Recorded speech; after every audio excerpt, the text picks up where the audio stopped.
Here we go. Alright, hey guys, I'm as always Mr. Grimreaper 2, and welcome everybody to my channel.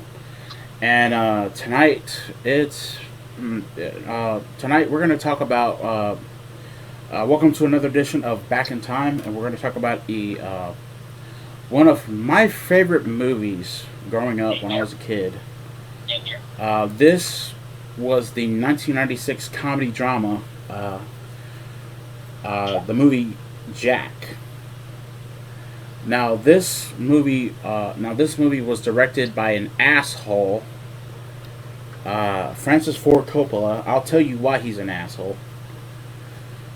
And it stars the late Robin Williams, a very young Diane Lane, a young Jennifer Lopez, Brian Kerwin, the phenomenal Fran Drescher, and a person I don't really want to talk about, a person I don't give two shits or a monkey's ass to talk about, but he was funny in this movie. Bill Cosby. I'll give you a reason why I think Bill Cosby is a piece of shit now. We'll touch that on that briefly later. But yeah, there's a lot of other people involved with this movie as well, but I'm not going to get involved with that. So, but yeah, we're going to talk about this, and we're going to talk about we're going to give y'all guys our thoughts right after that. How for the new people who are just joined the Reaper Army, as I call it, the Undead Revolution. How we do things for Back in Time is that we go through the plot, and we talk about it right afterwards. So there's going to be a lot of spoilers. So if you have not seen Jack, go to pick it up on DVD or Blu-ray and watch it, and then come back and stuff like that. So yeah, we're gonna go through the movie. We're gonna talk about this, and then we'll give our thoughts afterwards. Here we go. The film begins as Karen Powell, played by Diane Lane, goes into labor during a Halloween party, and is rushed to the hospital by her husband Brian and their friends. Although the delivery is successful, the baby is extremely premature. Born after only 10 weeks of pregnancy. Strangely, the infant seems to be normal, healthy, full-term baby. After examinations and tests, the infant, now named Jack, is found to have exaggerated form of Werner syndrome. Yeah. Dr. Benfanti and Dr. Lin diagnosed a very rare autosomal recessive disorder. Their prognosis is that Jack will develop and age at a rate 4 times as fast as a normal child, rendering him sick as freak, as Dr. Lin explains coagulatively. Jack is next seen 10 years later, as a 10-year-old boy in the body of a 40-year-old man. 4 boys lurk outside his house, swapping rumors of a monstrosity. Of a boy their age who cannot go to school. He scares them away by dipping a fake eye into slime and throwing it at them from his window. He is extremely immature due to his secluded life. He has only socialized with his parents and his tutor, Dr. Lawrence Woodruff, who introduces the idea, played by Bill Cosby, who introduces the idea that he should go to public school. His parents initially balk for fear Jack would be emotionally hurt. When he first attends school, he is cast away by several young people since he looks like a 40-year-old man. His dad later gives him some encouragement, and both agree to install a baseball hoop to help him fit in. Basketball. Excuse me. Sorry. At school the following days, Lewis picks him on his team, to play basketball with some bullies, and they win the game. After school, Lewis asked Jack to get him to help him by pretending to be the school principal to help him look good in front of his mom, Dolores, played by Fran Drescher. Yes. Afterwards, they become friends, and Lewis invites him to a clubhouse with other young people, having him eventually get those kind of magazines Quote magazines, yes. and other such people items for his group of friends. Jack attempts to be a normal boy, but when he deals with his first crush and heartbreak of confessing to his teacher, Miss Marquez, played by the lovely Jennifer Lopez, he falls down a flight of stairs while attempting to leave and is rushed to the hospital. His doctor explains that he suffered a shocking severe strain which could have been a rare form of angina, and that because of his Warner syndrome, his internal clock is starting to run out.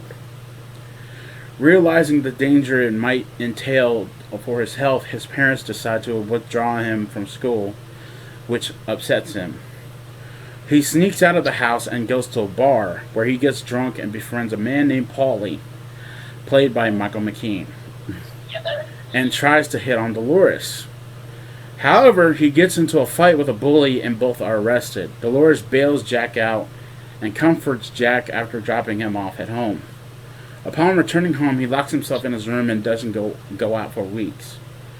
Karen speculates that perhaps he realizes the fragility of his life and is now scared of facing the outside world again. He also doubts the need to study as he realizes that he wouldn't have the time to use any of the knowledge.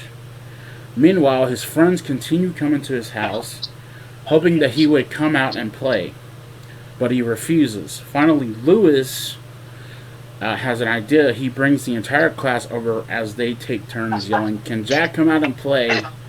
and participate in various games and fun activities right in the front yard. The next day, he decides to go back to school, much to the fact that his mom got sick of it.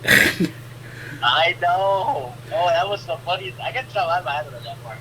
Yeah, that was funny as fuck.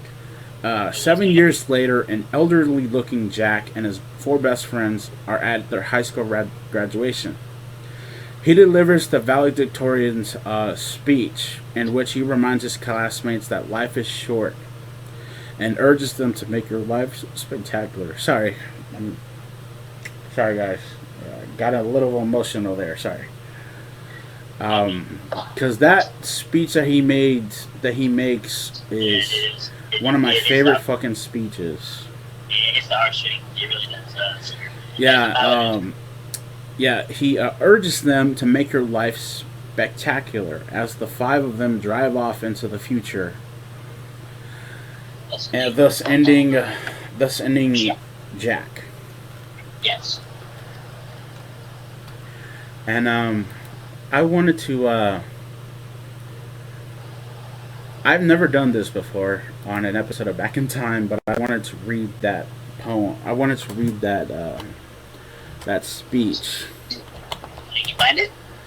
I found it before, and yeah, here it is right here. The graduation speech. Since I can't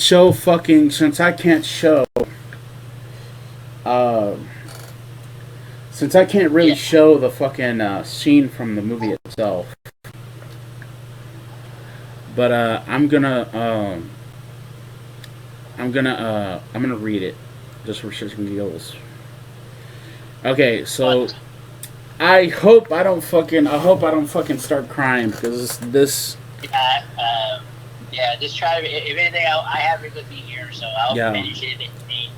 But let's just try to get through this. So this is the speech that he says in the movie. Yeah. I admit it just touched the heartstrings. It really, so.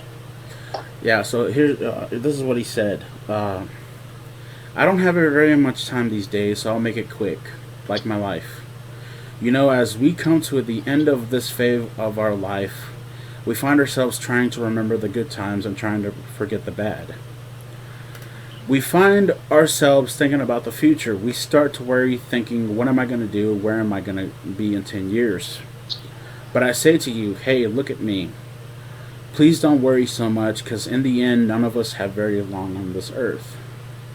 That is very true. That's true. Life is fleeting. And if you're ever distressed, cast your eyes to the summer sky when the stars are strung across the velvety night. Sorry. And when a shooting star streaks through the blackness, turning night into day, make a wish, think of me, and make your life spectacular. I know I did. I made it, Mom. I'm a grown up. Thank you. Wow. Yeah. That's, what he's talking about is that he knew that his life was coming to an end, and he the way he said it, the way he told the speech, made me think a lot about certain things.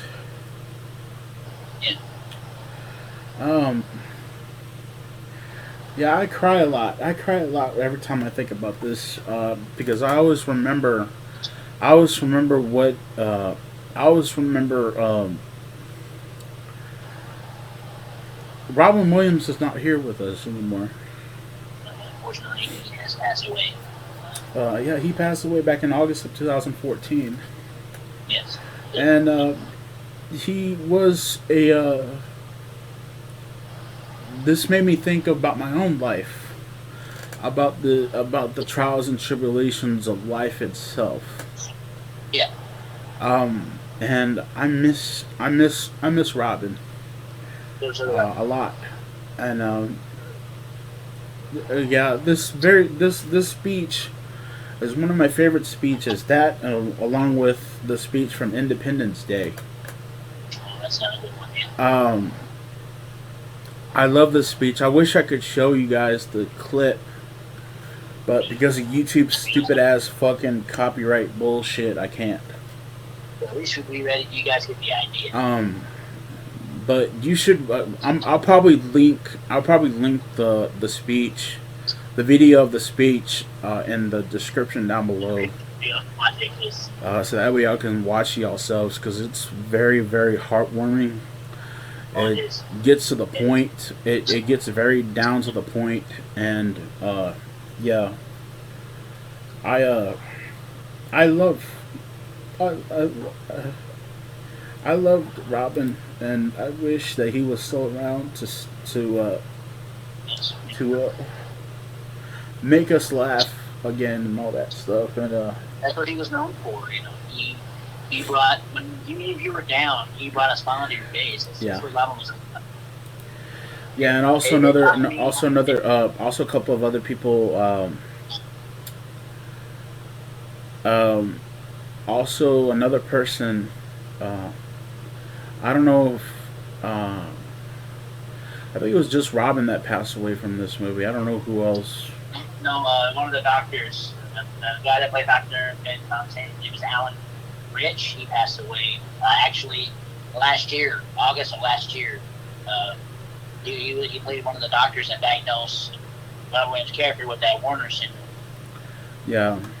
Dr. Ben Thompson, played by Alan Rich. Yeah, Alan Rich and Robin Williams, both of them are going to be missed. And the reason why I wanted to do this movie was because this movie, I don't know why this movie got horrible reviews.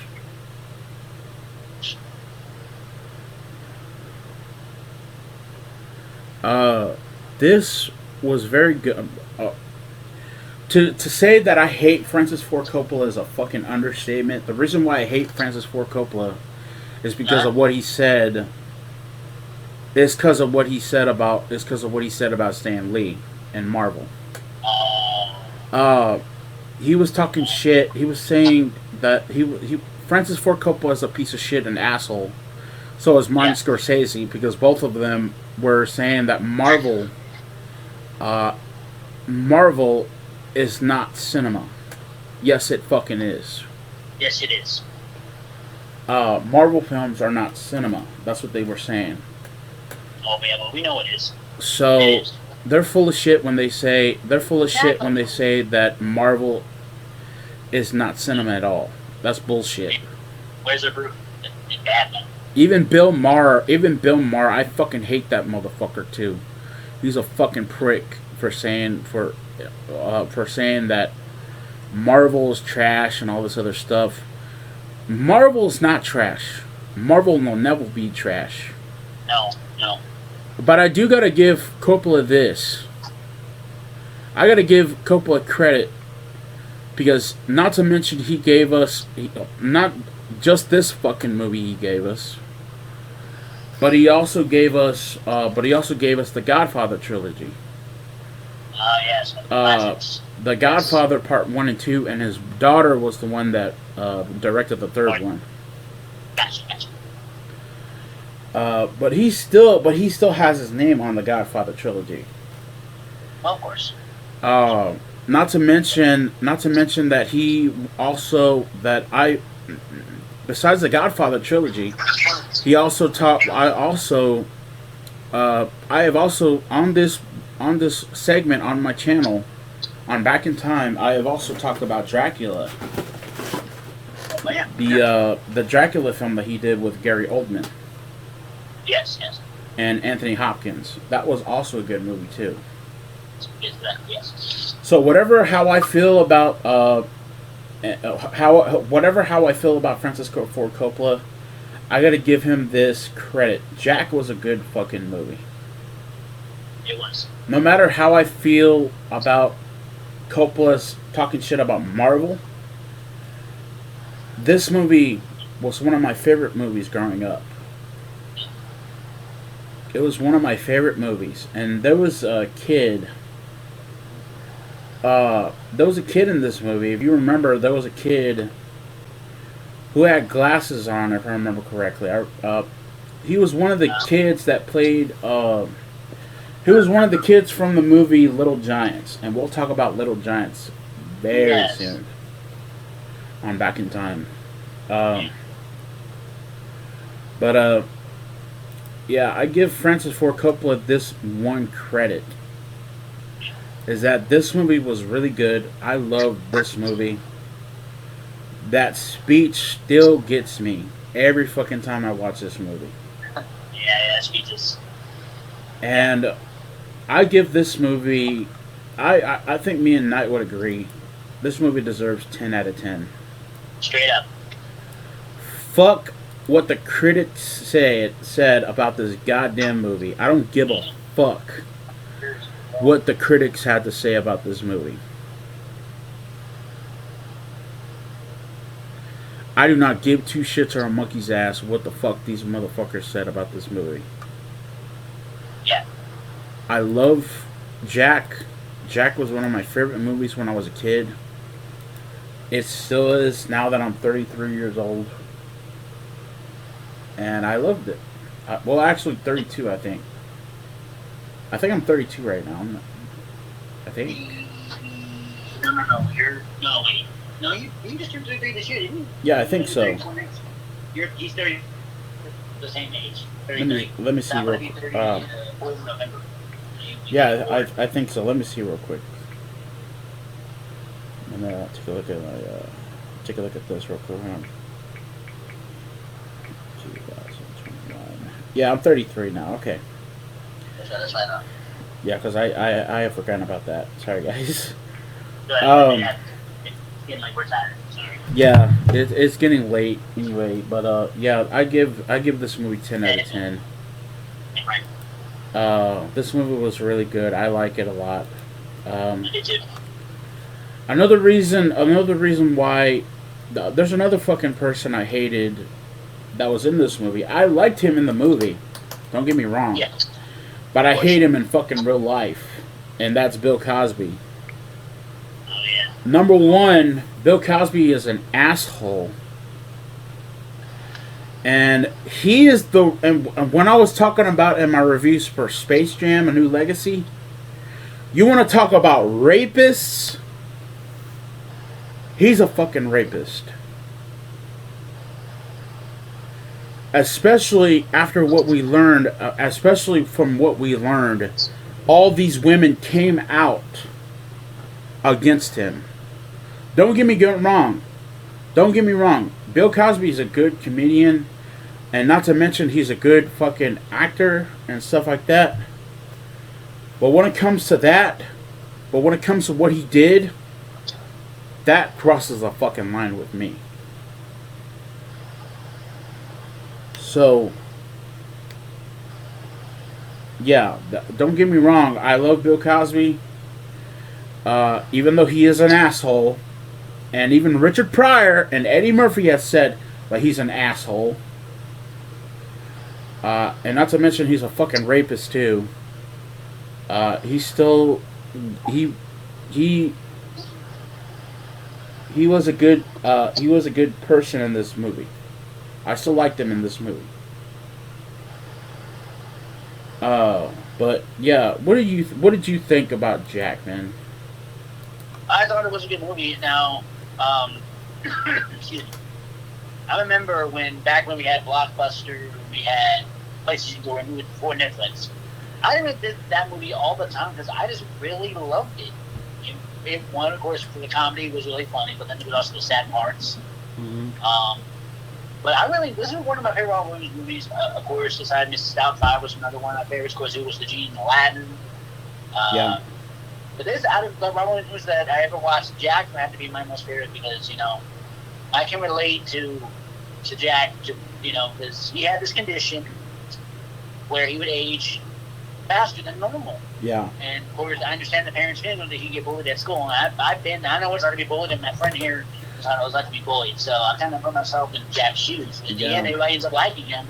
Yeah. That's what I liked about that. It was at the end that they liked him in the end, and it was. So I really enjoyed this movie. I recommend if you guys haven't seen it, you look online somewhere, or like Tim said, if you can maybe at the local store, they might have it on Blu-ray there. You never know, or DVD. Pick it up, watch it. This is one of Robin Williams' best work ever.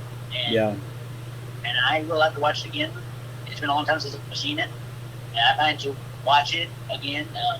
But this is the best that Robin Williams ever did. Of course, yes, the comedies, but it was also a more solemn, more serious side to it. Yeah, it was. Yeah, it was a. The drama is there. The drama is there.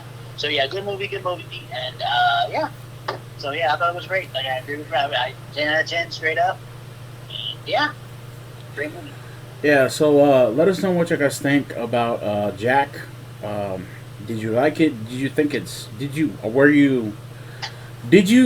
grow up with this movie? And stuff like that. What did you guys think? That's gonna be it for me. I'm Mr. Grimreaper 2 with the one and only Dark 997. Excuse me. And we'll see you all in the afterlife. Peace.